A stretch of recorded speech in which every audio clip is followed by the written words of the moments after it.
All right, good people. Thank you so much for joining me. Just jumped off the CGI Clinton Global Initiative that started bright and bushy-tailed early at 7:30 in the morning.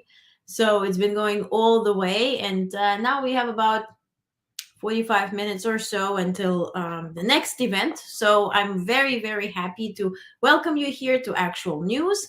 I'm going to catch you up on the biggest developments and everything that happened on Saturday, on Sunday, and today on Monday. As you probably have heard or seen, if you follow me on Twitter, that today I spent all the day at the Clinton Global Initiative. First time for me covering, so I will be sharing my raw impression, which is very positive, and it was a day full of surprises. And tomorrow will be also very promising, and certainly will not beat today, but we're going to talk about it, about this and more. Hi, Michael. Hello. Hi, Brandon. Hello. That was a sweet looking award Biden got today. Yeah, it was really sweet, and we didn't count on it. And as you may have heard last week, I shared that I supposed to pool with President Biden, so meet him at the airport and all that stuff.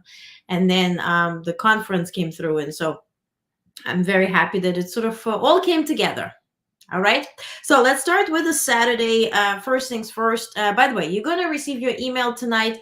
It's a very long email because you have the coverage of 3 days: Saturday, Sunday, Monday. So it's free. Onest.substack.com. Please sign up. If you already signed up, if you decide to support, I'm grateful for you. Thank you, thank you, thank you. All together in New York, and I'm in New York, everything is closed up. All the streets are closed up. It's just cluster whatever. I would have said it, but I'm not cursing here. And we have to just survive and conquer for a week or so, and then I think on the 30th is the last day of the General Assembly debate in the UN. What did coincide is that the UN week, right, the General Assembly 79 or UNGA 79, plus the climate week. So you have all those different conferences everywhere, plus the Clinton Global Initiative, plus another one on Times Square. So the Manhattan and the middle of the city is just insane. So if you plan to visit now is not really good. Wait a week, and then we continue. So on Saturday, Jill Biden hosted two events at the White House. And one of them was she delivered remarks at the White House Back to School night. And Back to School night is very special. First of all, it's for the very, very first time. She welcomed educators, she welcomed kids, she welcomed families to the South Lawn. There were some activities for kids and snacks and all that kind of stuff. So, in a heartfelt address at the inaugural Back to School night, on the White House South Lawn, First Lady Jill Biden celebrated multifaceted meaning of back to school. She acknowledged the excitement students feel as they reconnect with friends and engage in new subjects, while also reflecting on the challenges faced by educators and parents, particularly during the pandemic. Biden highlighted the resilience of teachers, and of course, she is a lifelong educator and teacher, Dr. Jill Biden. During the school closures of recent years, praising their dedication to reaching students through remote learning and supporting families in crisis. The event featured the president's own Marine Band, honored several Teachers of the Year. And by the way, those teachers came from all over the country. They came don't have it listed here, but they came all over, from New York, from California. So there were Teachers of the Year, present at South Lawn, and also recognized, which is really nice and really cool. The first event, which was in the morning, she opened this new museum or new exhibition. It's called People's House. And so it's a replica of the White House. And if you will be in DC anytime soon, reserve your tickets. Okay. Reserve your tickets. It's free. And so you will see the gifts that are at the White House and whatnot. So you will learn more about it, East Wing, West Wing. So please join. And if you are in DC, that's certainly a good thing to visit. Let's check your comments. Did you see Prince Harry? He's tomorrow 8:30 a.m. Hi, Terry. Hello from Oregon. What a beautiful award. Yes, it was so cool, and I will make you watch it again. Trust me, believe me, you, because the news ain't showing it. So, not maybe all 9 minutes. We'll fast forward, but it was anyway. Let's wait until we talk about it. So, the Quad meeting also happened in Wilmington, Delaware. For the very first time, President Biden or any other president welcomed world leaders, the leader of Australia, Japan, and Modi, right, from India, to his very home. And so he gave them a tour of the home, the Corvette. We don't know if he showed it. It was kept off the record. But it was very personal, very touching. He was alone hosting them. And, the meals and everything was there. And then the meetings, bilateral and group meetings, quad meetings, were held at his high school. So, or previous high school. So it was really personal. So, in a significant meeting in Wilmington, Delaware, the leaders of Australia, India, Japan, and United States held the fourth Quad Leaders Summit, reaffirming their commitment to a free and resilient Indo-Pacific region based on shared democratic values. So, here's a picture. They are seated at that high school premises, but all together. Now, the key initiatives included, this is what's important. First, health security. The leaders celebrated delivering over 1.2 billion COVID-19 vaccines and launched the Quad Cancer Moonshot to combat cervical cancer in the region. All right, here's another picture. Maritime security. They committed to enhancing maritime domain awareness and introduced the Maritime Initiative for training in the Indo-Pacific to strengthen law enforcement capabilities. Third, disaster relief. The Quad provided financial aid for disaster recovery, including $5 million to Guinea. Anyway, tell me how to pronounce it. And $4 million to Vietnam. Fourth, infrastructure and technology. Initiatives like the Ports of the Future Partnership were introduced to boost infrastructure and digital connectivity alongside investments in clean energy and emerging technologies. Fifth, cybersecurity and space.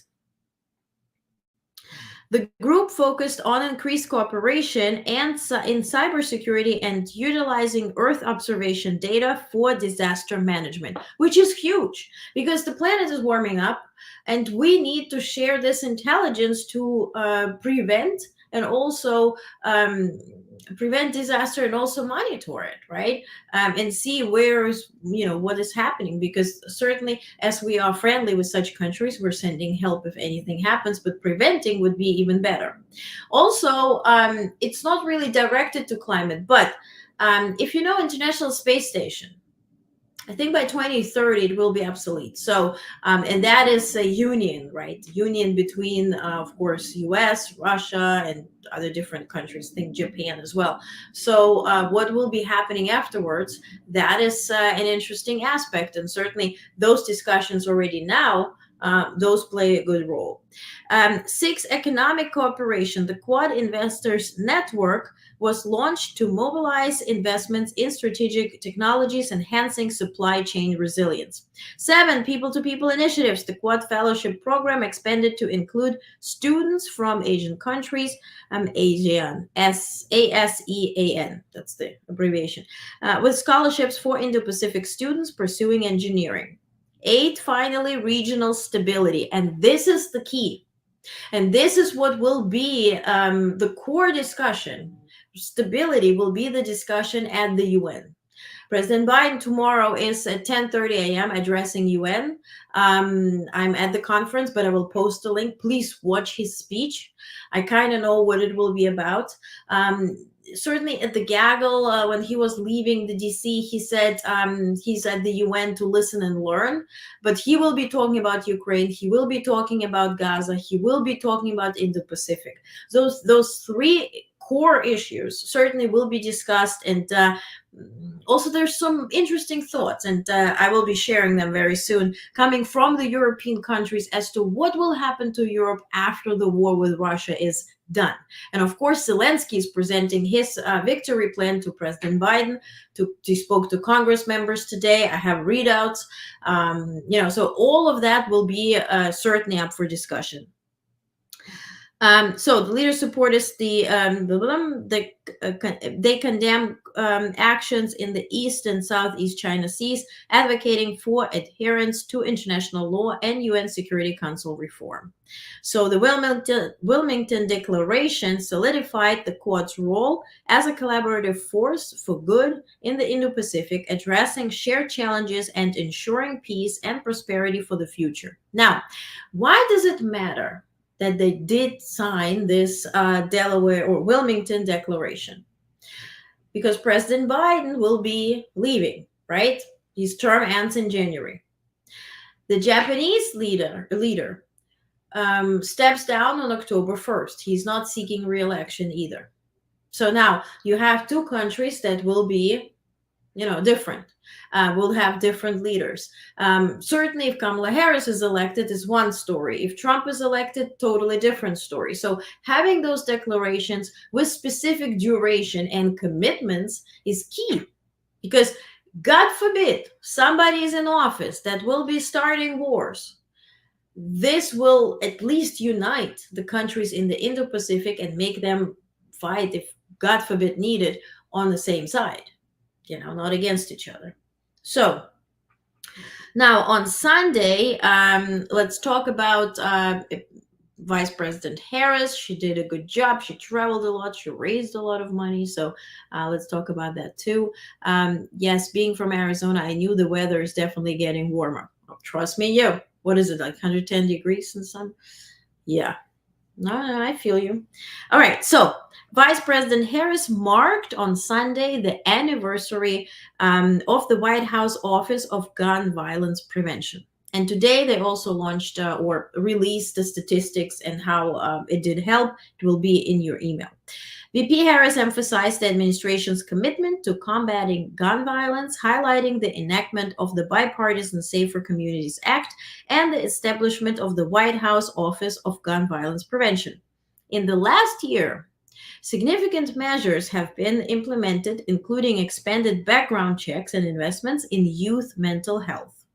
The office has also supported local communities with resources for red flag laws and violence intervention programs. Harris urged legislators to take further action, such as universal background checks and a renewed assault weapon ban, stressing the urgency of addressing gun violence to protect lives and support affected families.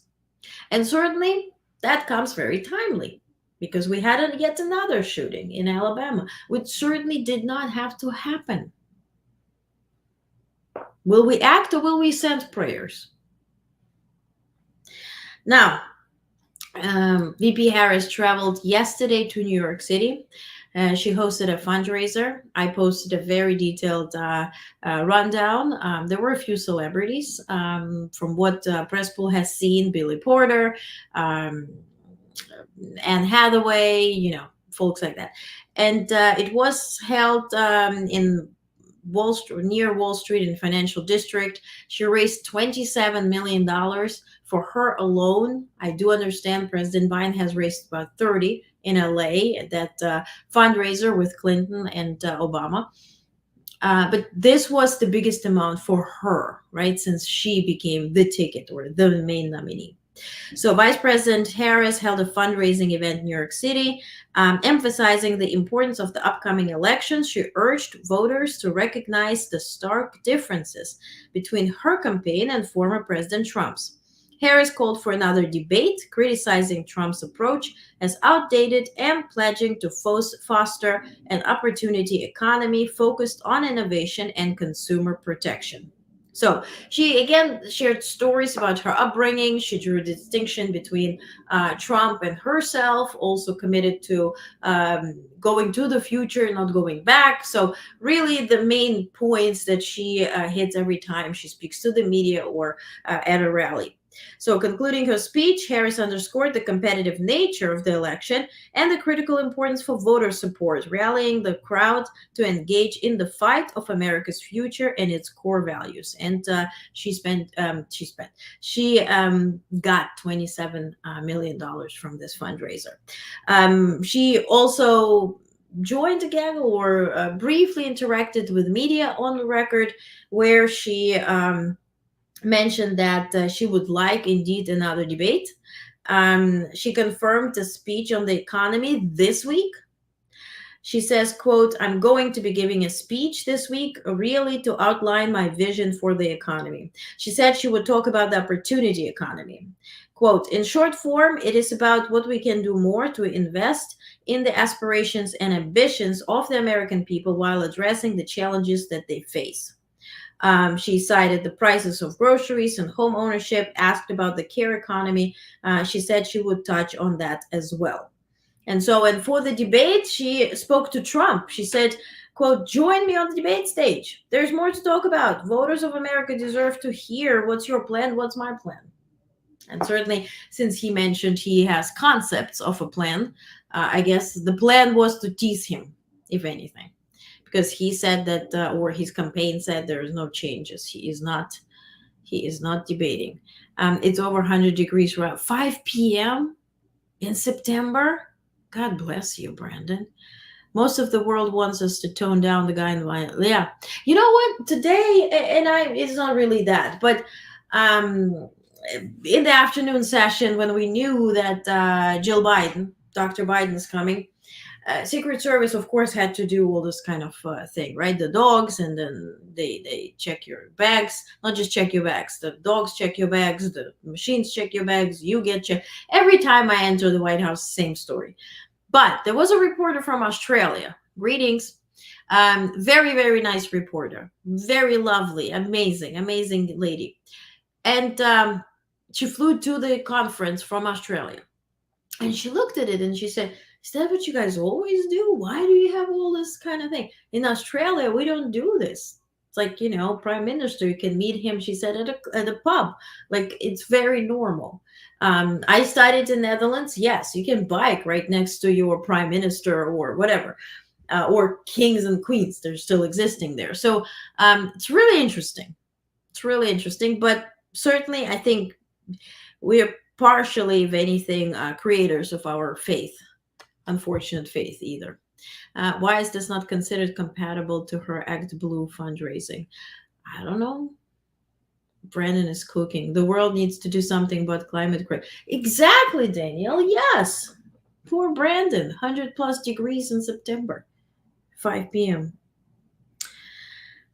So today the news came for good news for the Harris campaign. Police leaders for community safety and nonpartisan organization of law enforcement leaders from across the nation today announced their endorsement for Kamala Harris for president.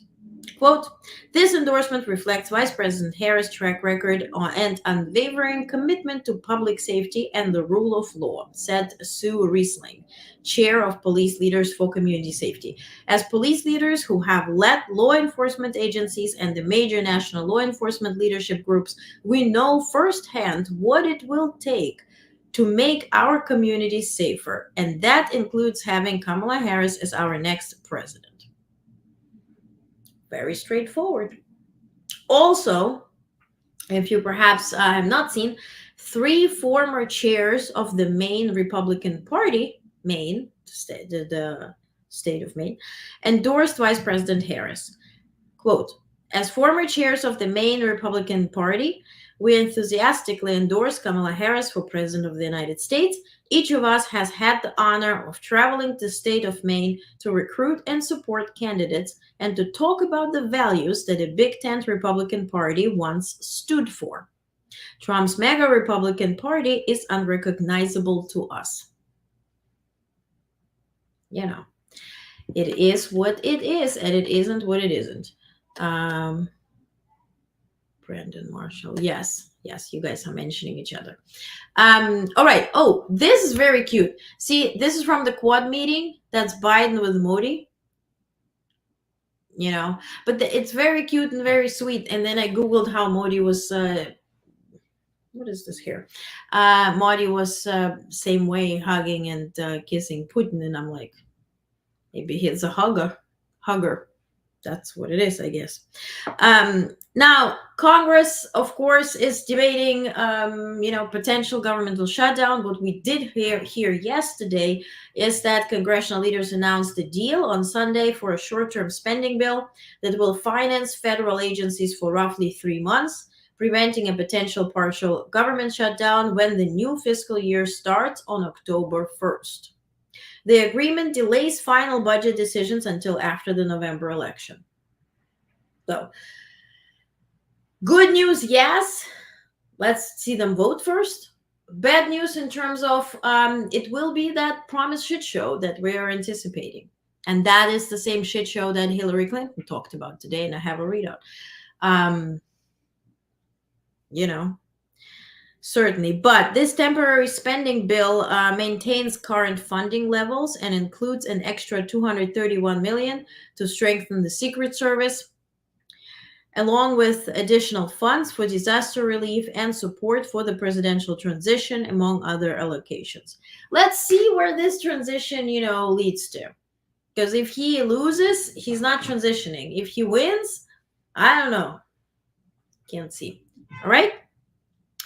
So let's talk about the UNGA. I mean, certainly it begins mostly tomorrow. Today, Jill Biden held 3 events. It was a luncheon for the First Lady together with Zelensky's wife, the First Lady of Ukraine and First Lady of Latvia and other countries. Then she spoke about clean water today.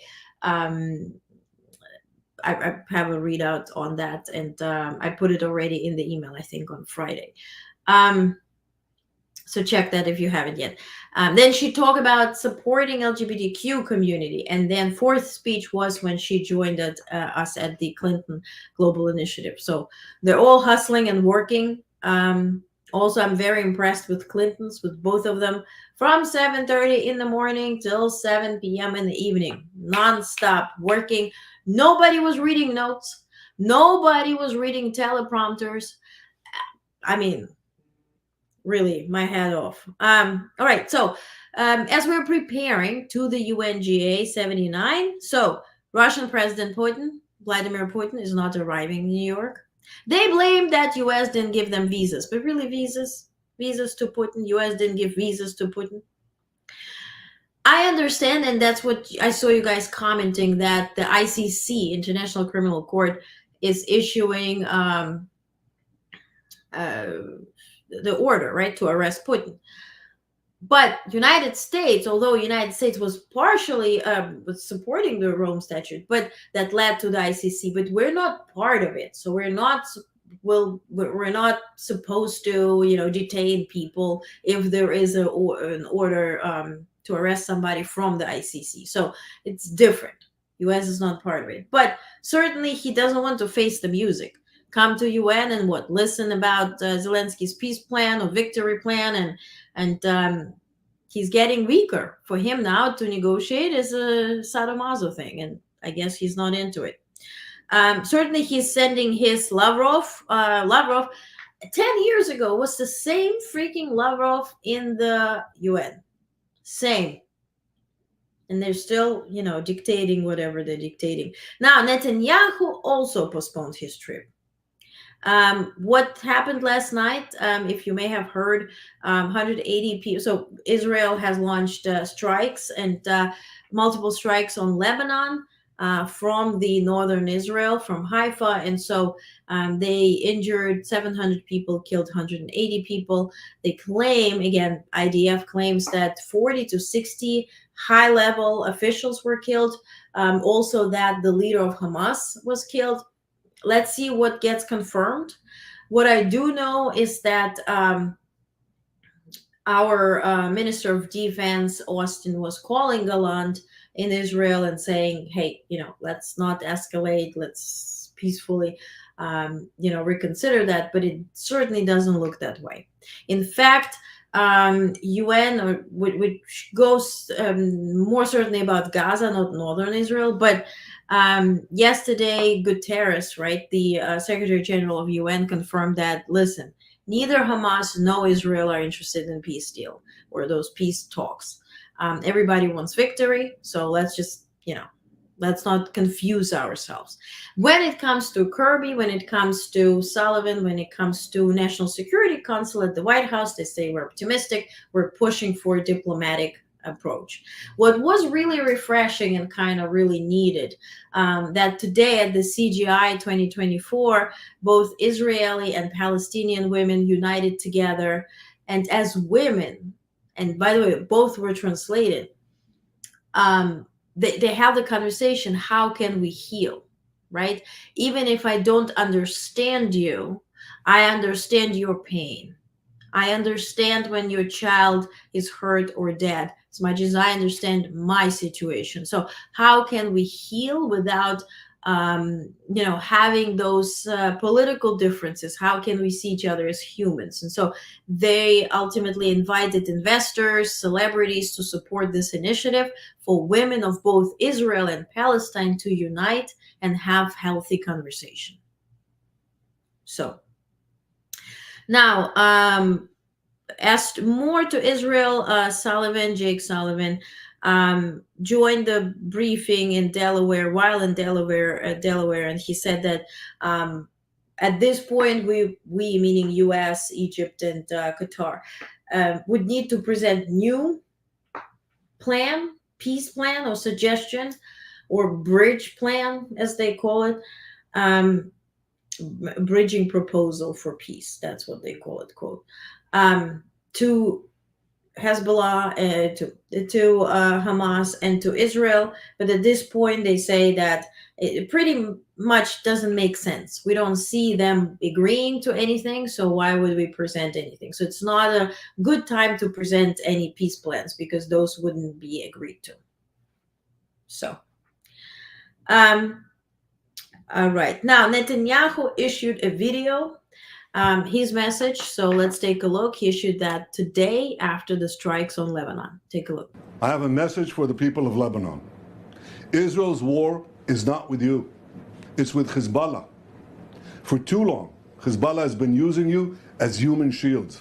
It placed rockets in your living rooms and missiles in your garage. Those rockets and missiles are aimed directly at our cities, directly at our citizens. To defend our people against Hezbollah strikes, we must take out those weapons. Now, starting this morning, the IDF has warned you to get out of harm's way. I urge you, take this warning seriously. Don't let Hezbollah endanger your lives and the lives of your loved ones. Don't let Hezbollah endanger Lebanon. Please, get out of harm's way now. Once our operation is finished, you can come back safely to your homes. It's all nice and good, but if you talk about South Lebanon, right? North Israel, South Lebanon, where are they going to go? They're not going to go to Israel. Where are they going to go? Up the Lebanon ladder? But you're striking all across Lebanon. If you talk to people in Gaza, Egypt closed borders. What is there? The queen of what's it? Anyway, the borders are closed. They have nowhere to go. What are they going to go? In the sea? Jump in the water? So when you say get out of harm's way, where do they want to go? Where do you send people to go? Also, now Israel is cutting off water and food supply to push people to evacuate from Lebanon. Exactly the message that he just mentioned, supporting that.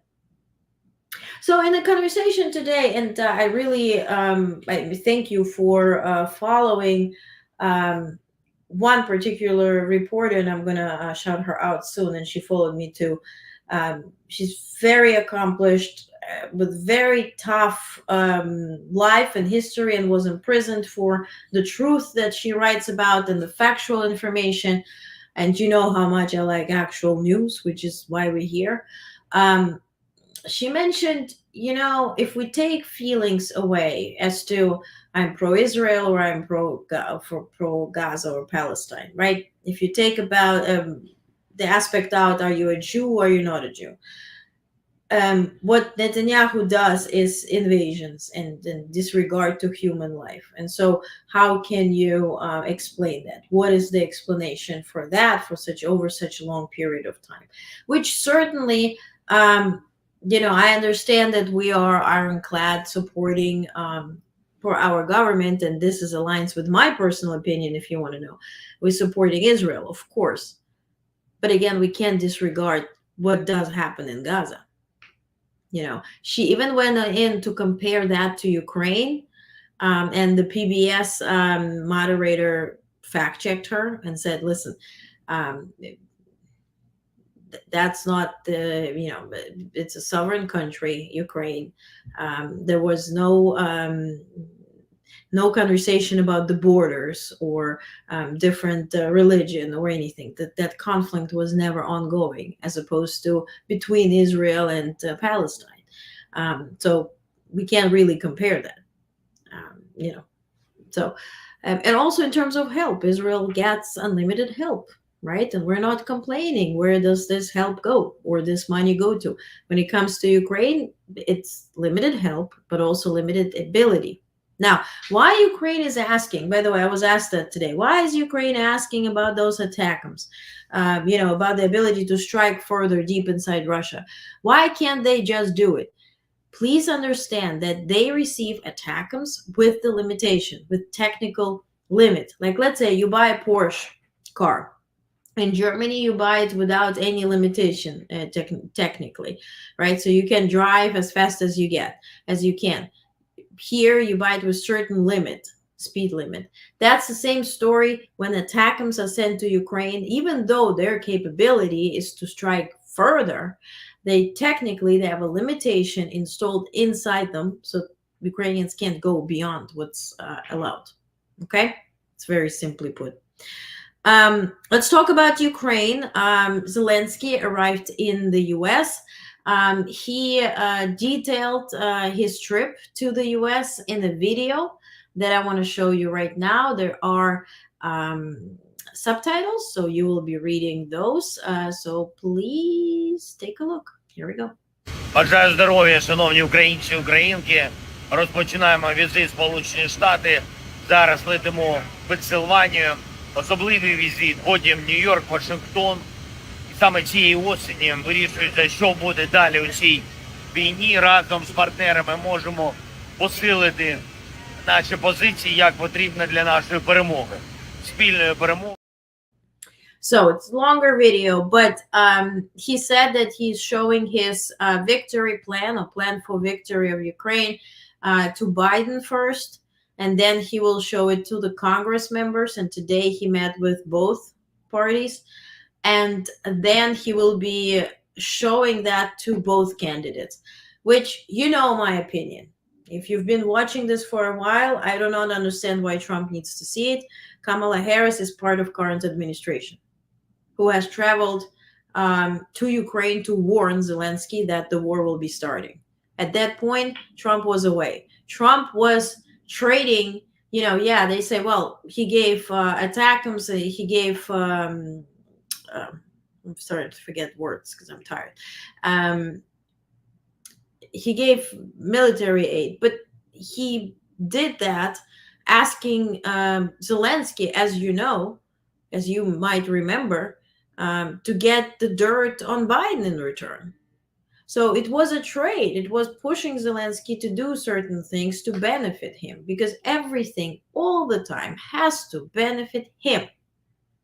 Point out blank. He always has to be the winner in terms of receiving. So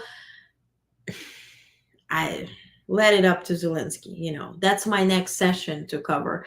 He's head of office. That's the question I want to ask. Why Trump?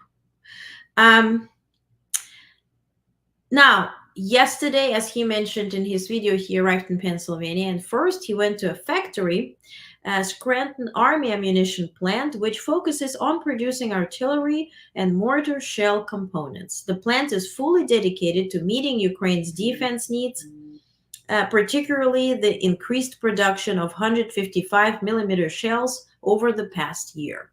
So first, he was met by Governor Shapiro, whom, by the way, I met today. And let me tell you, he has a fan base.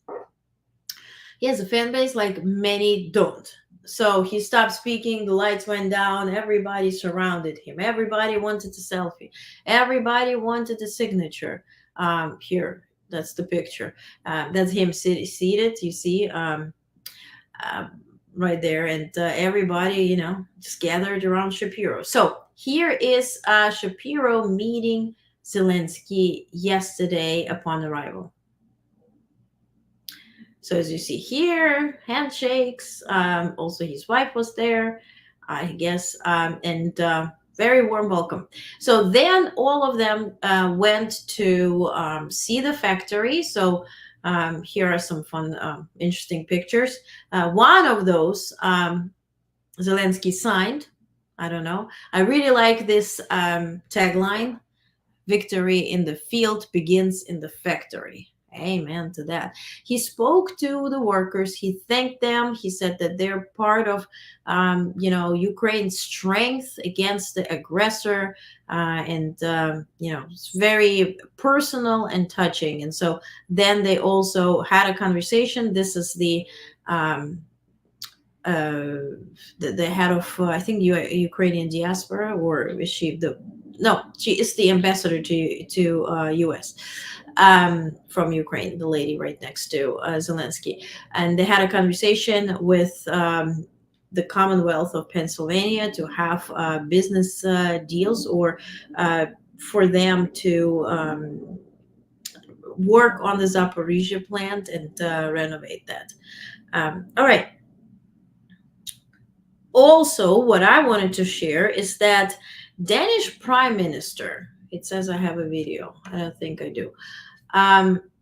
Danish Prime Minister said the following thing today. She says, "I will not accept that Putin decides what the rest of the world should do. He is the only one responsible for a war going on in Europe. He could end this war right now, right now." And she called to rethink and start the conversation as to what will happen after the war in Ukraine, let's say, ends in one way or another. How can Europe defend itself, but also be, because now NATO is a defensive alliance, right?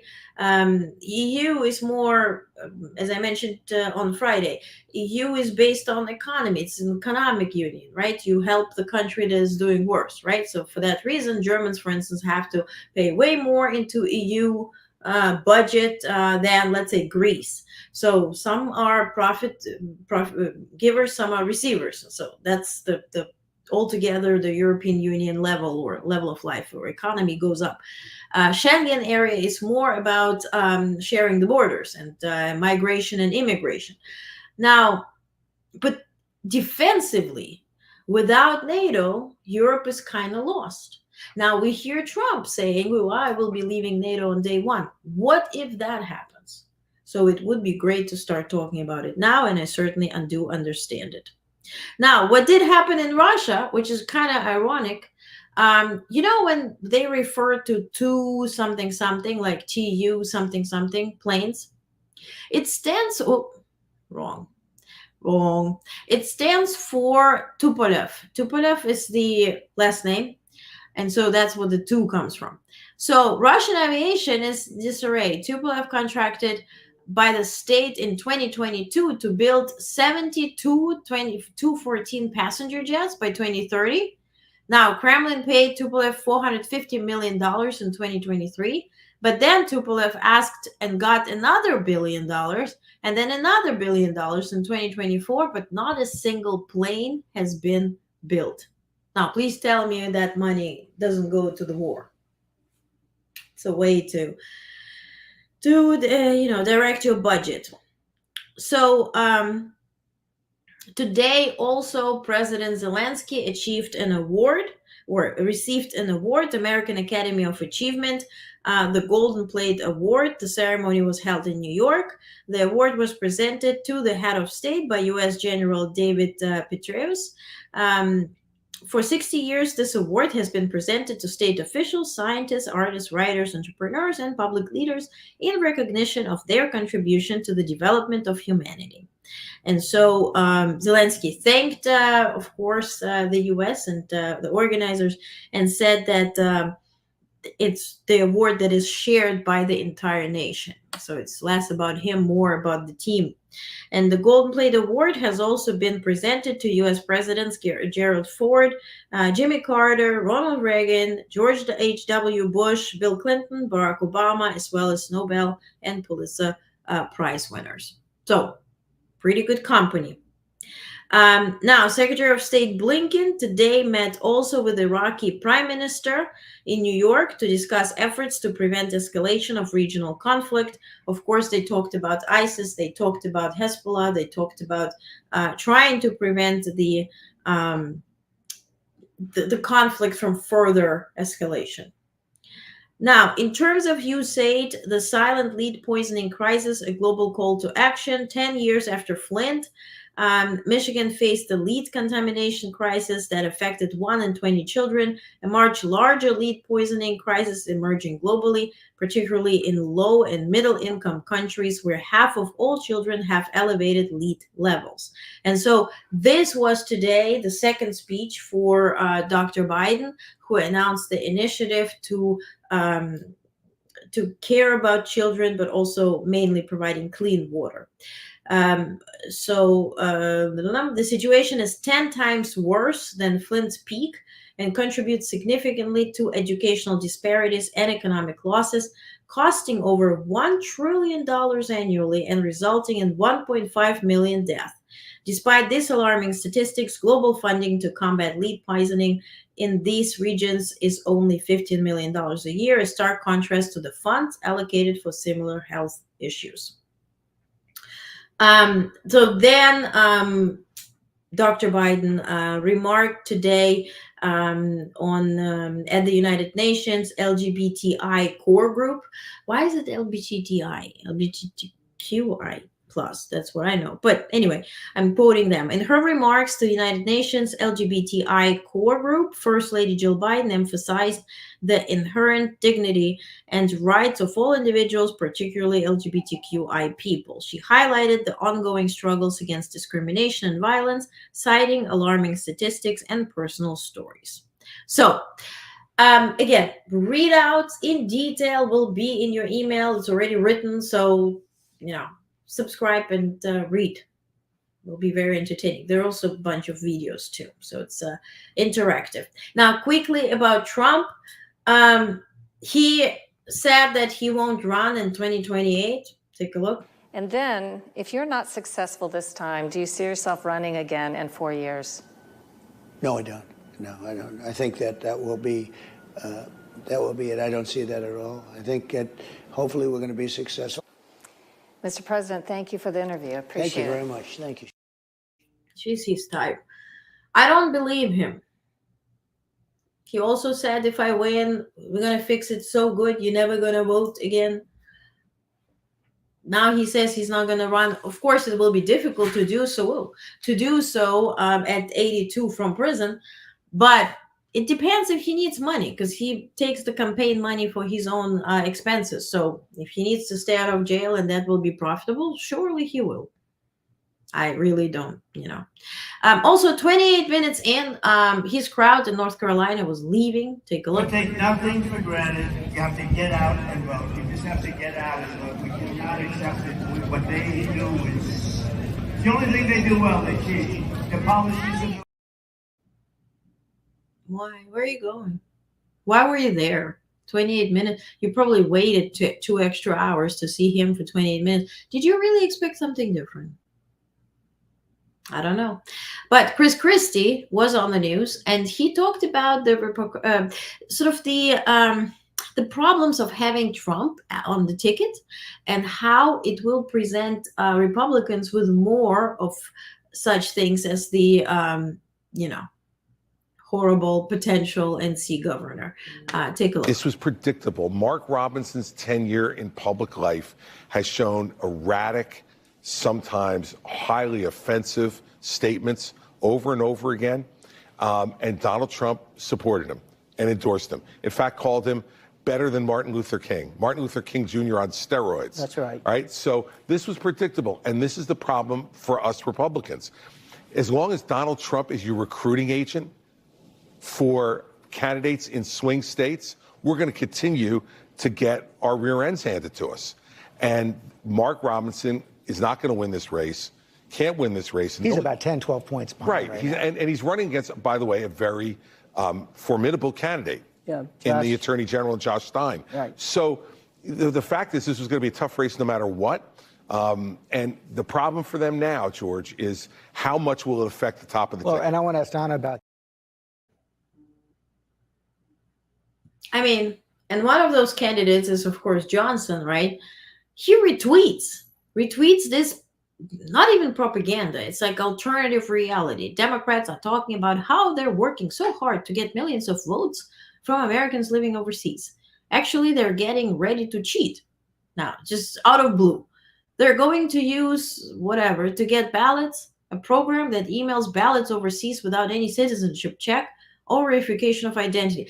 People have to be registered to vote, and you register with a passport. Please tell me if that's not your case, because maybe I'm this type of loser that had to go through it, that had to wait to become a citizen, and I could not register to vote. I had an ID, New York State ID. I had IDs, but I could never register to vote until I became a citizen, because that's when you get registered. You're registered. That's why we encourage people to go freaking register, check your registration. You register because you have your ID and it shows your citizenship. It doesn't mean you have to have it in your goddamn hand every single time, because you're not going to be on the ballot or on the list. How difficult is that? But what he's right with is, if you vote illegally, you're going to jail. So Donald, skip it. Recent video today, he suggested to pay our national debt with crypto. Take a look. NFTs. I'm curious what you think the future of crypto looks like if, God forbid, you don't win the election. Future of crypto, what does it look like? Well, I think it's a good future. You know, who knows about anything today? But I think it's a good future. I'll tell you what, you look at values, you look at what's happening and where it's come and where it came from. I think crypto's got a great future. I think it really does. Maybe we'll pay off the $35 trillion in crypto. I'll write out a little piece of paper, 35 trillion crypto. We have no debt, right? That's what I like, right? He likes that idea too, he's laughing. Yes, did you have one? Yes.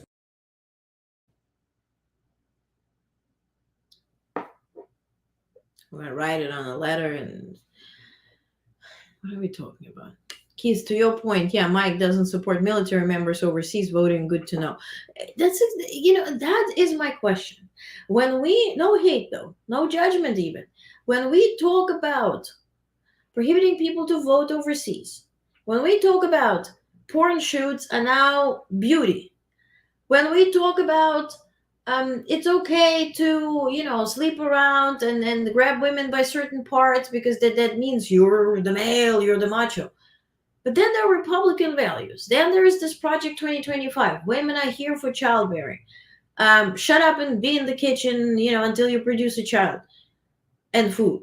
It doesn't align. So how do you flippity flop 500 times a day? Whatever fits your narrative or your fella's narrative, that is right. Everything else, you go up against it. It's really difficult how you can be, without any freaking opinion. As I always say, it's a miracle they can hold their head up, so spineless. Should be this somewhere. Incredible. Just incredible. Now, I'm going to have very detailed readout on everything that happened today at Clinton Global Initiative, just to guide you through some photos. First, now it's Dr. Chelsea Clinton. She introduced, of course, her dad, her mom, and spoke about the achievements of the initiative, and that they have or 500 million people benefited from various projects and commitments or pledged to help certain communities. So all of that is in the readout. Then this conversation was really interesting about democracy. Bill Clinton did not hold back. He welcomed Shapiro, as you see here, Josh Shapiro on your right. He said, listen, you're sitting on this biggest time bomb, the votes for Pennsylvania. And then Shapiro talked about being attorney general, what it meant to protect democracy, that he goes to the office where he sees all those fabulous 9 people before him, including Benjamin Franklin. And then he quoted him and said, when Benjamin Franklin was asked if U.S. is democracy or republic or monarchy, and he said it's a republic if you can keep it, and he said it's my personal job to keep it a republic. So they spoke about that. Then Clinton was very frank. He said, listen, okay, Kamala Harris wins, what's the game plan? Because they're going to sue the crap out of Georgia, out of different states. What you going to do next? So very powerful. He lays it very soft, but he aims right. And then Hillary Clinton had this discussion with Matt Damon and 2 other entrepreneurs. Each of them are benefiting specific communities, from kids to women to, in general, African countries. That, by the way, did you know that on African continent, 30% of medicine is fake? And so this fella here, the third one on from your right, or second on from your second on your right, third from your left. He fell sick, and so he took 2 doses of something like ibuprofen, and fell into a 21-day coma. And he woke up and made that his mission to become a pharmacist and ensure that Nigeria and other countries have real medicine. And when he said 30% is fake medicine, can you imagine? Every 3rd pill is going to kill you. And Matt Damon has an initiative that he pledged to succeed with in 2014, right here at Clinton Global Initiative, which he said is a very special place for him. He provides clean water and invests in women. So women are getting loans to provide clean water for their communities. And he said that you have to, altogether, the talk was really interesting as to you have to step out of the regular rules for NGOs, for nonprofits, because he said if we would have followed the very regular approach, we would have been where we are today in 60 years. And so he proposed people to invest and said, listen, investment in women in those countries that are building up, that is, or developing countries, that's the safest bet, that's the safest investment, because they're providing for families and so on and so forth. Then this conversation was really nice. That's PBS filmed one of the episodes. On the left, you see the PBS host. On the right is Hillary Clinton. And she described, she talked about Gaza. She talked about at the UN. And this is so funny because that's when I worked at the UN. She said when Hamas came in and wanted to have a seat at the UN, specifically Security Council, under the flag of Palestine. And she said, listen, but then you have to sign. And I remember that. So she ain't lying.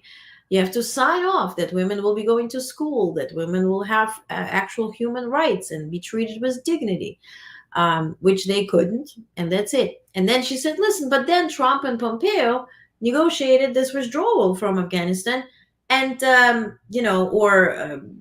just being falling for an okie doke this time that, yeah, women will go to school. Yeah. And then what now? Women can speak and look at any male rather than their husband on the street and have to be hidden completely. So it's like falling for an okie doke is not the plan. And then she, and I have that in the readout and I posted that on Twitter, shitter, that she was really straightforward and pretty harsh on the threat that Trump represents. She called upon media. She said media, mostly pro-Trump media, but also other media tries to be impartial, but it's not the election. It's what I'm saying constantly. It's not the election where you can be impartial. It's the evil versus good. It's the democracy and autocracy. It's the fascism and regular life democratic approach. So she urged and really asked media to pinpoint. She's like, don't post anything unless it's followed by a fact check. Be boring. But rather than that, you're spreading information. And this is really, and certainly I haven't talked to her, but remember the post I made where I said, listen, I don't want to post these videos. Because even if I put something negative to it or I fact check him, the video is a video. It's being shared. There is no reason to spread this, even screenshots. Let's not do this. Here on the live stream, I showed you a screenshot. We discussed it. We moved on. You post it, people are tweeting it. People are retweeting it. There's so many people who quote my messages, and those are hidden. I have no clue who does that. Probably MAGA. So why? Let's not be part of it. And then this discussion was remarkable, again on PBS, and that's who I mentioned here, Maria in red, and then it's the deputy CEO of BBC, and then on the right is Alsu Kurmasheva, who was freed. She was wrongfully detained in Russia. She went to Russia to visit her mother, and then she was for 6 years detained in prison. And they talked about the cost of democracy. And the BBC guy said that they produce content or coverage in Russian for Russians, talking about the actuality of war, how many people are dying, how many people are suffering. And and certainly all of those reporters are ending on this list, right? Like you can be sort of like theoretically detained, like they prosecute you and give you like 15 years in prison, but it's sort of like virtually or something like that. So you can't enter the country pretty much. But he also mentioned, for instance, Iran. Those who are covering Iran, they have to physically hide their family members because they're being tortured, they're being stolen, they're being hidden, taken hostage. So it's really, really a dangerous way to, present factual information. But certainly, it's worth it. And then Maria, she was detained in the Philippines in the prison, and she talked about how AI played a huge role where it was interesting. She mentioned that the media business has lost the budget, right? Advertising budget, because the advertisers are convinced or were convinced to invest in things like Twitter, invest in AI projects, and take the money, advertising money, from mainstream media, which again prompted mainstream media to run with the headlines, so more people are watching and they can keep at least whatever advertising they have because they need to present the views. And then, of course, the money went into AI projects and Twitter, which just completely runs on misinformation. And so Hillary also before mentioned that, mostly people are finding out news from media, from not mainstream media, but the social media. So how are you going to navigate that? And that's what I'm going to talk more about tomorrow with them. So I have to catch the other meeting so I can ask some questions. Now, today, I posted this video on Twitter. First Lady Biden, she announced a big project. She talked about investing in health research for women, because all the medical research, mostly it's run on, based on research on men or for males, and disregarding hormonal changes and values. And, so they spoke, it was very authentic. It was very friendly, sort of like kitchen table talk among women. It's funny sometimes, sad sometimes. Chelsea did a fabulous job moderating it. Here is a clip that I didn't share, is as to what shall we focus on. And here the doctor speaks to us as to why it is important to to focus on your own health, but also on the general aspect of putting more research into women's health. Take a look. And to be accountable to women's health, and to think about in your circle of influence where you can help shift resources. And resources are not always dollars. Some of it is time, some of it is the human capital expertise, some of it is going to be AI solutions of how we evaluate data sets. All of that is really, really important to us moving faster and more efficiently and more effectively in changing the paradigm for women and women's health research. So we need all of us. Well, all thank of you. us. Please give Dr. McGovern Rice and Dr. Biden. And then the surprise came. That's when the two presidents heard their music and entered. Take a look. Do you want us to kind of take away as our call to action here for trying to help continue to drive more investment into the research around women's health, and then to have real and to be accountable to women's health, and to think about in your circle of influence where you can help shift resources. And resources are not always dollars. Some of it is time, some of it is the human capital expertise, some of it is going to be AI solutions of how we evaluate data sets. All of that is really, really important to us moving faster and more efficiently and more effectively in changing the paradigm for women and women's health research. So we need all of us. Well, all thank of you. us. Please give Dr. McGovern Rice and Dr. Biden.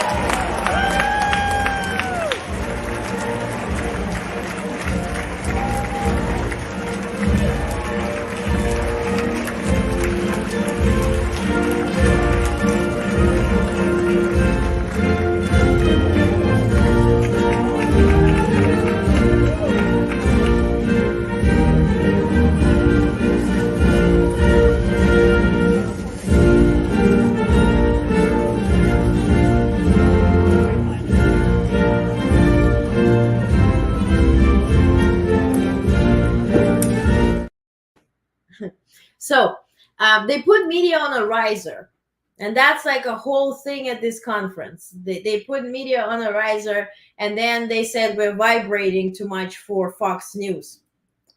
Hi, please, any camera has a stabilizer. Somebody please tell me that us standing can be vibrating for Fox News. Fox News didn't like any bits and pieces next to, because I guess I was happy to see Biden. Anyway, so we had to step down and enhance the video with the hands in front of me. But anyway, that was really cute. Sorry I played the same clip twice because I'm tired. But then President Biden accepted the award. First of all, Clinton delivered such a fabulous speech. I encourage you to go to my Twitter and watch it. Also will be in your email. I'm going to put it on YouTube as well.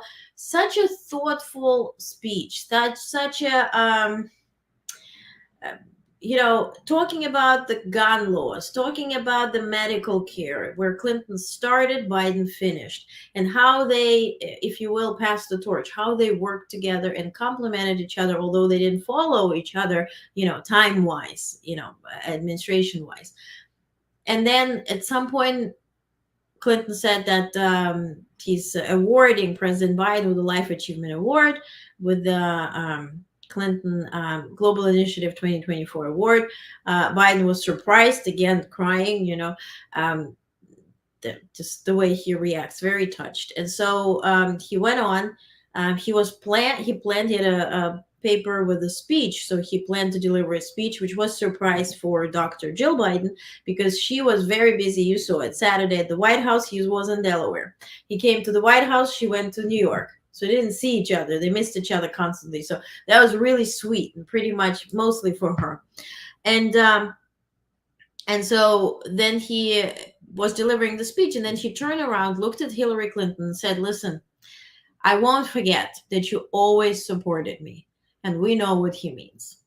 We know that pass the torch shit show. We know who was, standing behind him. And he said, you would have been a great president. And, and he said, I appreciate you. I love you. And Jill will certify. And then Jill started crying. Everybody started crying. So take a look. It's very, very touching video. And I'm going to make sure to put it in your newsletter so you can watch it. Okay? So enough for today. I bothered you enough. I'm going to send you the newsletter, and I'm going to check the meeting real quick so I can ask some questions about Ukraine. I don't think completely ignoring Trump works either, because vacuum will always be filled. I know, that's why, like, today we briefly speak about it, and then, we pinpoint. But what I mean is, when you post somebody's his video or his tweet, even if you say something on top on Twitter shitter, still they share the photo without the comments. And so you're spreading. It happened to me many times. There's this photo where I'm fact checking him. They share the photo alone without the fact check, and it gets like 3 million views. And then I'm blocking MAGA half the day. Yeah. We are so lucky to have Bidens and Clintons. We are. Get some rest. Thank you, Michael. I need get some rest. Yeah, I try. Tomorrow 7:30 we have first meeting, and it goes again same. But we'll survive. We'll survive. Wednesday might have exciting events to report from, and then Thursday I'm covering the NATO. The very last event by Secretary General of NATO, Jens Stoltenberg, because he's leaving. October 1st is the new one. So I'm interested to listen to him, and he will certainly talk about Ukraine and the state of affairs too. So thank you again. If you're not subscribed yet, go to onest.substack.com. Subscribe. Thank you for your support. Thank you for following. Also, this debate is now listed officially on the DNC events page. We got so many subscribers, or whatever. Yeah, I think about 100 people signed up from DNC alone today. So will be a good crowd, and certainly they're supporters of DNC. So let's expect last MAGA bots. So we love you. I love you guys. Thank you. Love you too. Thank you for your effort. Thank you, Daniel. Thank you for commenting and everything. Fundraising, I will add the option. For the Harris campaign straight away, not the DNC, but the straight away campaign. I certainly will not take the money and then fast forward, because it cost us 15%. Not going to do it. But yes, that, to your point, that's a good idea. And also tomorrow morning is the chef that I think you mentioned would be a good idea to fundraise with him. So I'm going to try to bring it up tomorrow morning. So stay tuned.